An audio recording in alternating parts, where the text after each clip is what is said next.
Welcome to episode 33 of Bee's Travelogue. On my second day in Yeosu, I first explored the area near my Airbnb. It looked very different from the night before. I saw the bridge in the distance and the same buildings that had been lit up the night before. And I crossed over a small bridge where a father and his children were looking down into the water, and we saw a lot of fish jumping out and a big crab walking around.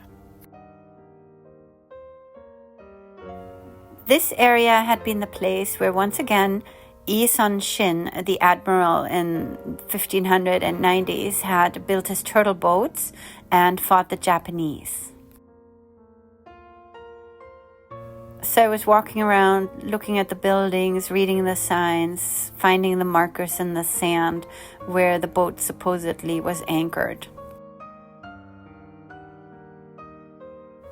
Once I had seen everything in this area, I walked back to where I could catch a bus to return to the center of Yeosu where I had been the day before.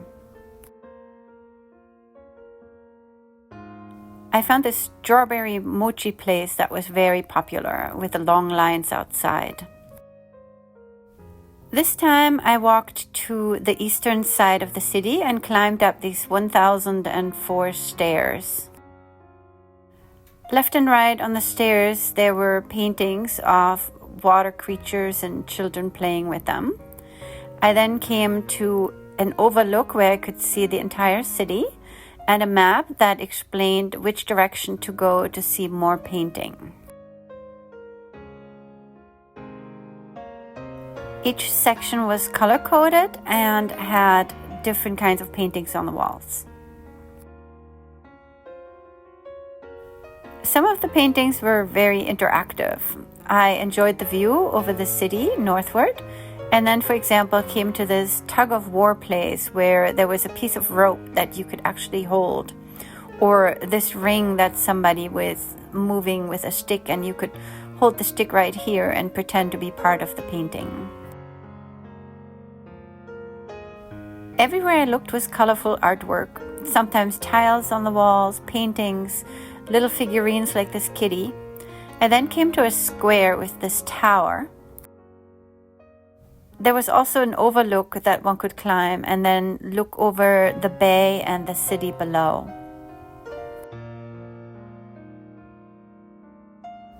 The day before I had been in the cable car and looked down onto this part of the city. Now I was in this part of the city looking across the bay. I could see the fish market and the city center with the large street where I had been the day before. Once I left the square, I found more paintings on the side of the wall and took pictures of each one. It had the cable car and the bay and lots of flowers on the mountainside and the bridge lit up at night. It felt like being in a museum when really this was just art on the side of the street. And for me, this was something that was really special about South Korea, finding artwork wherever I went. I loved walking through these small crooked alleys, climbing more stairs, finding special views and colorful buildings.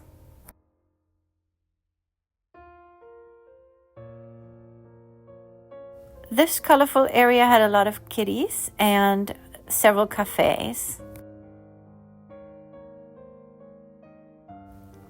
I continuously kept going further eastward, parallel to the bay.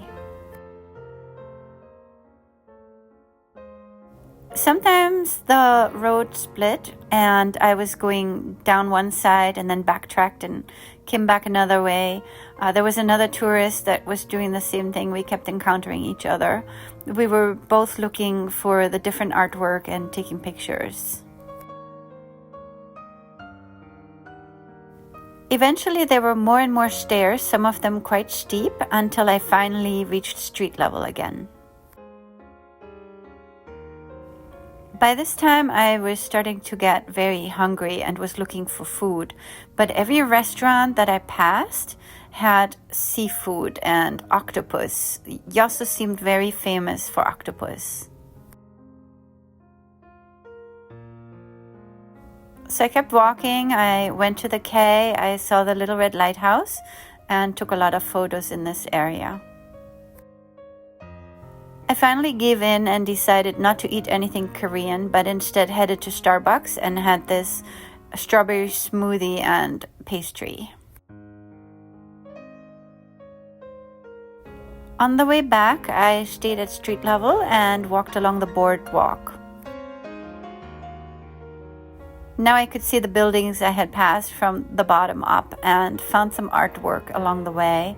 And here is the sign that said that Yeosu Bay is one of the most beautiful bays in the world. Back near the turtle ship, I found these walls with more information about Isun Shin and about the wars back in the day.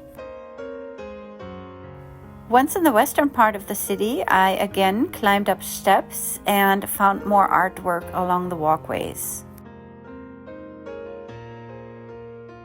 I enjoyed this tile artwork and then also found walls that had small ceramic tiles that looked like little flowers in different colors.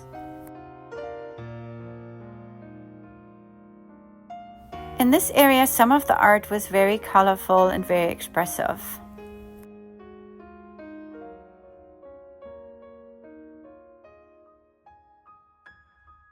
I walked through the very narrow, twisty streets and kept looking for artwork and found this 501 bill with turtle ships.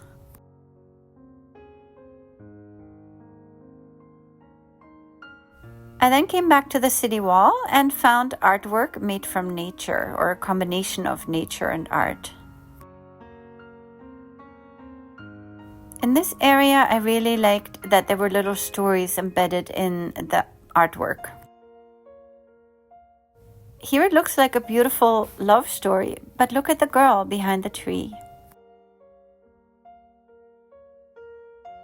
Here were roosters and little chickens, more twisted roads, and here a game that my mom in Germany had actually taught me when I was little, that she had played when she was young and growing up in Germany after World War II.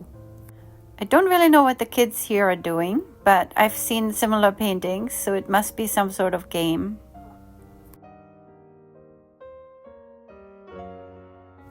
I loved the colors on all the small houses and appreciated the washed out art like this one especially.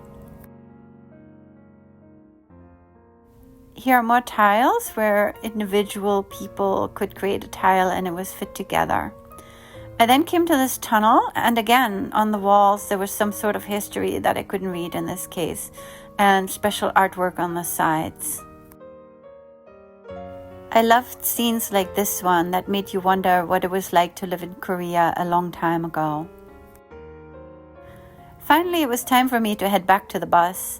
I stopped at a market along the way and actually bought a hat for my mom's birthday, who is going to come very soon. Please join me for my next episode when my family is visiting from Europe. We are exploring Mokpo and Namak and also Yeosu again. Thank you for watching.